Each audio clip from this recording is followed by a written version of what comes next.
ભગવાન શ્રી રામનો પિતૃ પ્રેમ પણ જુઓ કે દશરથ રાજાએ ભગવાન શ્રી રામને 14 વર્ષના વનવાસની આજ્ઞા આપી. ભગવાન રામે કશું જ કહ્યા વગર, કશું જ દલીલ કર્યા વગર સહર્ષ સ્વીકાર કરી લીધો. હસતા હસતા પોતાની પિતાની આ આજ્ઞા સ્વીકારી લીધી. બાકી 14 વર્ષનો વનવાસ, જેને રાજગાદી મળવાની હોય અને તાત્કાલિક આ વનવાસનો આદેશ આપે તો કેવો કઠિન લાગે. પણ રામે એ સહર્ષ સ્વીકાર કરી લીધો. અને આજે પિતા પોતાના પુત્રને એમ કહે કે એક ગ્લાસ પાણી લાવ, તો પણ એનો સંતાન, એનો દીકરો એ મોઢું બગાડતો બગાડતો એ પાણી ભરીને આપે. એક વાલ્મીકીજીએ બહુ સરસ ઘટના નોંધી છે કે ભગવાન શ્રી રામ જ્યારે ગુહ રાજાને મળ્યા ત્યારે ગુહ રાજા ખૂબ ખુશ થઈ ગયા.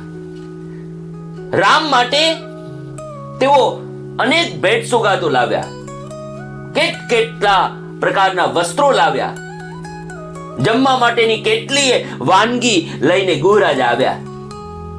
પણ ભગવાન શ્રી રામે એનો સહર્ષ અસ્વીકાર કર્યો અને કહ્યું કે ગુહ, મારે 14 વર્ષનો વનવાસ છે અને આ વનવાસ દરમિયાન હું ફળ ફૂલ, કંદમૂળ એટલું જ ખાઉં છું અને વસ્ત્રમાં માત્ર હું વલકલ પહેરું છું, બાકી કશું જ નથી પહેરતો. એ કદાચ તું પણ જાણતો હશે.